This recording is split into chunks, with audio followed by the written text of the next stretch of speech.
Well, thank you for that warm welcome. I appreciate that. And I heard a lot of laughter, and some of you, I can tell, have already had a little too much coffee, but that's all right.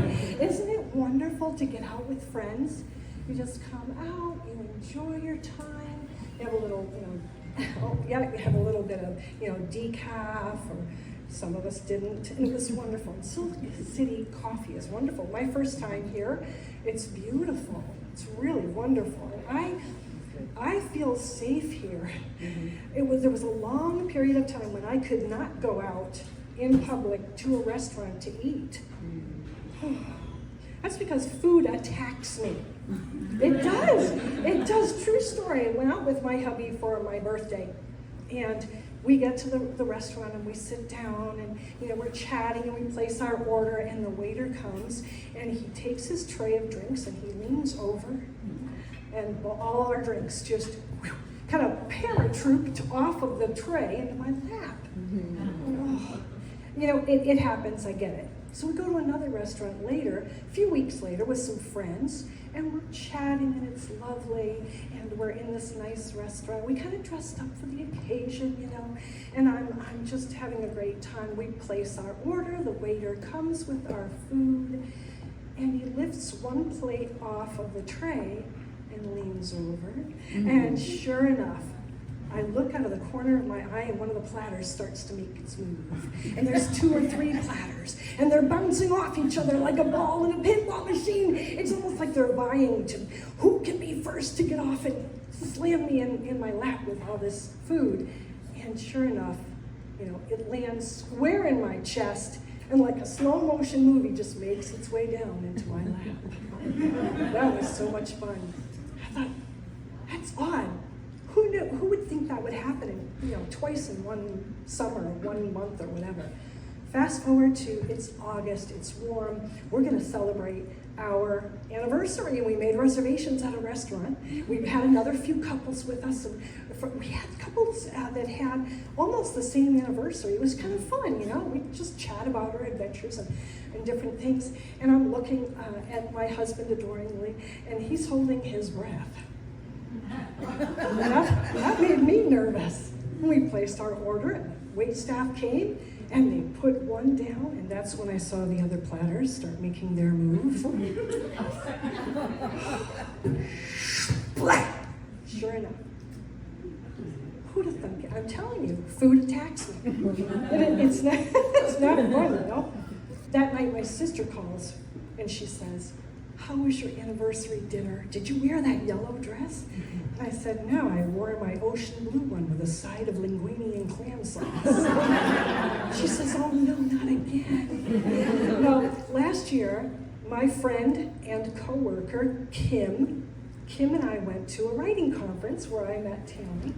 And it was fantastic. We were rooming together, and it was awesome. And I was telling her this story, and she's shaking her head and laughing. We had a good laugh, We went to sessions, and that day at lunch, we sat at this table, and she sat across and one down. I guess I can understand. And this gentleman comes at the end of the meal, and he says, "Let me clear the plates that you're not using." So he bends over and he grabs some of the plates, and he piles them up, and they start to wobble. Kim's eyes get all big. And he pulls back, and they start to slide. She's laughing so hard, tears are coming down her face. And bless him, he stands up. He's a big man here like this, and he's able to recover. And I escape chapter 4 of the food attack until the following week. Oh, no. Kim and I went to work, and doesn't my boss say, "I want to take y'all to lunch"? Okay. And yes. So we had 2 full Cokes fall right over me and my boss, and Kim and I had to hurriedly explain why we were laughing so hard so we could save our jobs, while my boss was pouring Coke out of her shoes, Oh, so stressful, Without even living on the planet of women eating appetizers, life is stressful sometimes, right? So there's stress at home, there's stress at work. When we get home, what do we do to kind of relax? We might sit in front of the television, right? You get to watch the news and serial killer documentaries. I mean, how's that working for you, right? Oh, if we exercised a little more kindness and patience and faith, maybe the world would be a better place and there'd be a lot less stress. I mean, you could think there would be that. And there are people doing that. I mean, have you seen the kindness board in the back there? Yeah, that's great stuff. Yeah, go Silk City. That's awesome. I think that we need more people like that. And we need to be able to demonstrate love to people who post ignorant and hurtful signs like slow children. That's rude. Who asked you to comment about the kids in that neighborhood? I mean, seriously. I mean, we have to be careful. I mean, there's people out there for whom the wheels on their bus do not go round and round. It's like they're cornbreading done in the middle, you know what I'm saying? So we need to show a little kindness to people. It's interesting, you know, going into the city, there are reasons that they got signs that say, remember what your valet looks like, because we don't have valet parking. It's really important, you know, you just gotta, so along with being stressed, right, I have struggled with self-esteem. And that my thoughts race, my life just seems to say, you're not very self-aware, you wouldn't have done that. Or your neighbors see what a wacko you are. And for example, my husband is a pastor. See, Mary, I was telling the truth. And my husband is just such a kind man. He's got this full, thick hair, you know, jet black hair. And as a pastor, we once lived in Pittsburgh. We have 3 beautiful children. And between genetics and life thinks it's funny, I've had a blonde, a brunette, and a redhead. We were ministering to a beautiful neighborhood. Most of them devout Catholic, very lovely people. And they would greet us with this wonderful cheerfulness. You know, good morning, Father. Have a great day, Father. Good to see you, Father. And then I'd get the glare. Or they would just ignore me totally and just walk away. And we're saying, what is happening? What is going on? And we realized that they are addressing him as Father in the Catholic tradition of celibacy. And there's a woman living with him, and with his jet black hair, and her children are blonde, brunette, and redhead. What does that make me? Oh dear. Well, another example. I'm at a women's retreat, and I'm sitting in this group of furniture, and a number of other women are coming. We're chatting, and the subject of material legacy comes up. And one woman is lamenting, I have this beautiful antique doll collection. You know, the French porcelain bisque heads and the hand-smocked dresses. And my kids, nobody wants them when I die. And another woman says, oh, well, I have this beautiful china. Every piece, you know, all these place settings, none of my kids want it. Nobody wants it. And as these women are going down the line, I realize they're going to get to me. And I'm racking my brains. What am I going to offer to this conversation, you know? And then it dawns on me. I know what I'm going to say. Years ago, I had been looking for a couple of dishes or serving pieces, and this ceramic set, nativity related, catches my eye. And there's a camel. One of the pieces I could afford was a camel, laying down position. His tail formed the handle. And you know, camels have these long necks and this droopy lip. Well, that was the spout. It was a gravy boat. I can't help my sense of humor. I just love the thing, so I bought it.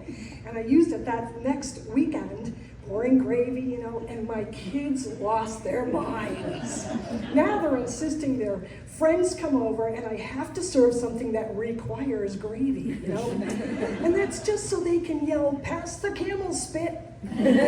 Or, hey, when you're done with the camel snot, just let me know, you know. I mean, so, you know, that really did nothing to improve my self-esteem when it was my turn to share with this group of women. So, a ceramic camel that vomits gravy is your legacy? Hey, at least my children want what I pass on to them. and they've asked me to pass ever since. So self-esteem. Yeah, at some point, I was convinced that self-esteem is earned. I had to earn as my self-esteem.